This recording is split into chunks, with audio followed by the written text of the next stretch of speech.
Hello everyone and welcome to yet another episode of AIC Retro Toy Museum. So it's been more than 2 weeks since I recorded my last episode, and in these 2 weeks there has been quite a bit of controversy in the world of G.I. Joe. Yes, I am specifically referring to the G.I. Joe Retro line, which was introduced by Hasbro in one of their Fan First Friday live webcast.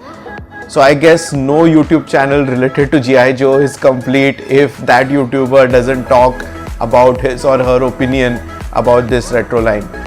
So this was, for those who don't know, an exclusive line made for Walmart, and the promise or the rumors that were there was that this is going to be the classic 3 3/4 inch retro line based on the original G.I. Joe releases, the Real American Hero releases that happened between 1982 and 1994. So there were a lot of rumors, screenshots from the internal systems, and there was a lot of anticipation, but because if you look at the other toy lines, they also had their own retro lines and they kind of did a tribute to the original molds which were used for those respective toy lines. So what happened in case of G.I. Joe? Everybody was expecting O-ring based figures, but they turned out to be a re-release of the 2007 25th anniversary line. So what's my reaction? See, when I first saw them, I was quite happy because I am a huge fan of the card art. Some of them you can see on the back, the ones which was made by Hector Garrido. But I do understand that there are a lot of collectors, especially in the US, who were really disappointed.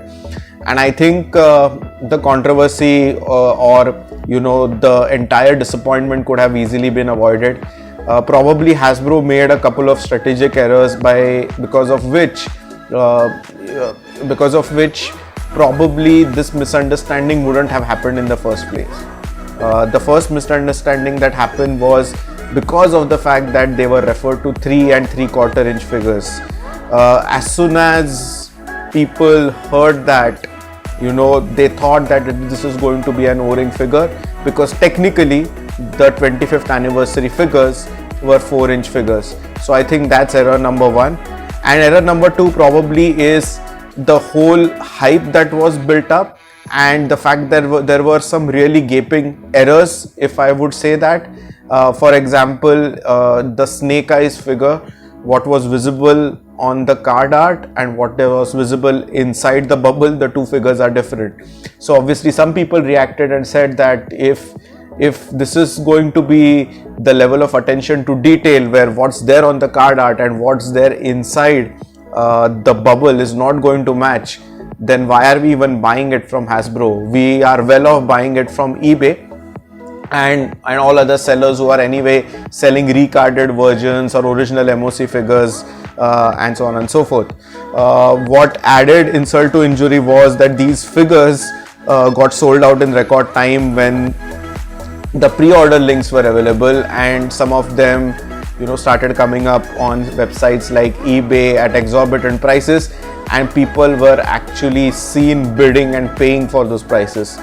So yeah, there was a little bit of negativity around this, lots of discussions on forums and Facebook groups that are talking about G.I. Joes.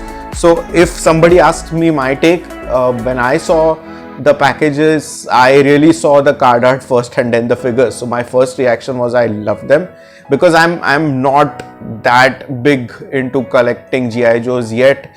For those who don't know, I have recently started recollecting G.I. Joes, and this channel is just capturing my journey. I'm not really going for big number of views or subscribers or anything like that. This is just a fun activity that I do when I make these videos. So I like the packaging. It was almost 100% replica of the original card art that came in the Real American Hero toy line in the 80s. Yes, there were a few differences, of course. So they dropped the ARAH, a Real American Hero tagline from the G.I. Joe logo unit. probably because they want to cater this to international markets as well. Time will tell whether Fun School will actually end up importing this to India. On the other hand, personally, if somebody asks me, I'm not a big fan of having too many accessories around a figure, because when I display my figures, I want to display them with all the accessories which are provided. So that makes the figure look complete. I know that there's a trend that has been going on for the last 7, 8, 10 years or so, where even if you see the other toy lines, there's one figure and then there are different versions of the weapons or the accessories that they have. So I'm not really a big fan of that. But come to think of it this way, if you are anyway an MOC collector, and if you want to relive or rekindle the joy of owning what you probably owned as a child in the 80s and 90s, the retro toy line is not that bad. Probably if Hasbro would have been a little bit more upfront in what it really was, I think it wouldn't have created that disappointment. If they would have just said that, yes, this is going to be a re-release of the 25th anniversary figures with the retro inspired card art and packaging, I think a lot of people would have been happy, because I have been seeing prices of the 25th anniversary figures and they have also started to increase in the last few months. So yes, this, for those who are new into collecting, somebody like me, I think this would have helped, and this will probably help in rationalizing prices. The blessing in disguise would be for those who have really paid big amounts of money to get original MOC figures from the 80s. Imagine if somebody would have bought, let's say, a 1982 MOC Grunt for $100 or more, and suddenly you realize that that figure is getting re-released in exactly the same form at probably 1/5 of the price or 1/6 of the price. Then some people might have gotten pissed off as well. So you never know how people would react, and this is honestly my opinion. No offense to anyone if they have a different opinion on this. So the big question is, will I buy the retro toy line that has been released by Hasbro? So my simple answer to that is, I am from India, so I don't know when it will actually come to India, knowing the pandemic. But yeah, as long as as long as the figures are available in India at any given point in time at reasonable prices, probably yes, I might buy a few. But the most important thing that I will probably buy more are the vehicles. So if you look at the His tank and the Awe Striker that has been released, I think that is going to be a bigger seller. Maybe Hasbro is trying to make money off those vehicles rather than the figures. Probably the figures are just a decoy, and they might end up selling more vehicles. So compared to the 6-inch classified series that Hasbro has released, I am a big fan of the 3 3/4 inch, because with this size you can really build armies. They are small, they are compact. For me, the playability with these little figures is much more. With the 6-inch figures or the 12-inch figures, they end up becoming more like statues. You can't really create dioramas with them. You can't troop build them. So there are a few limitations. So I am more comfortable with the smaller size figures. So the other thing that people need to appreciate and understand is the fact that the G.I. Joe line for the last few years has been struggling. From what I know, the only people collecting it are adult collectors. If you look at something more mainstream, like the Avengers or the comic inspired action figures and statues, I think their appeal is much wider. Probably India is the only country where the average age of G.I. Joe collectors is hovering somewhere in the late 20s, early 30s or so, because we had the original retro line, because we had Fun School figures manufactured till 2010 in the original molds that were released in the 80s and 90s by Hasbro. Everywhere else, if you see the age, especially in North America, I think the average age of the collectors is between 40 and 45, if I'm not mistaken. they haven't had a successful movie franchise, nor is there any traction for the brand right now except for the collectors. And I do understand the fact that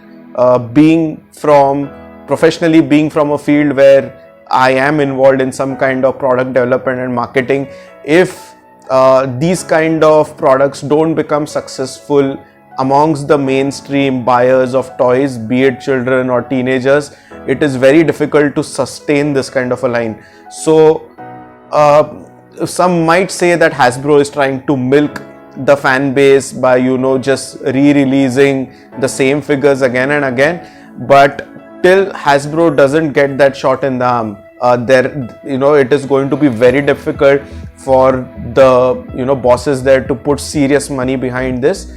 There is a talk about a movie getting released. I think it's with Snake Eyes, if I'm not wrong. It was supposed to be released in 2020. I don't know when it is coming. Maybe if that movie comes and the figure sales shoot up, then probably they will be encouraged more.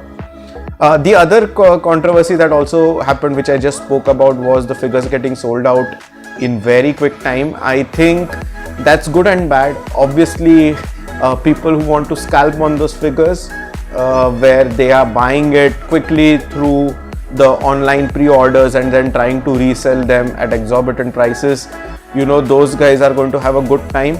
But knowing how modern production and ordering systems work, if this is the kind of response this toy line is going to get, then it could be good news for the collectors, because that would probably encourage Hasbro to release even more figures, right? So I don't think whatever has happened in the last 2-3 weeks with regards to the G.I. Joe action figure line is really a bad thing. It could probably be a step in the right direction.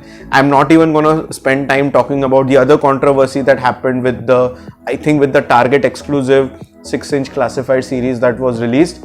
So my thoughts are almost the same. My opinion about the 6-inch figures, purely personal.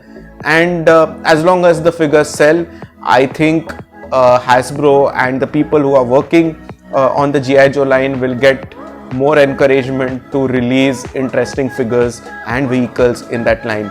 So yeah, for all those who ask me, this is my thought on the G.I. Joe retro line and the controversy around it.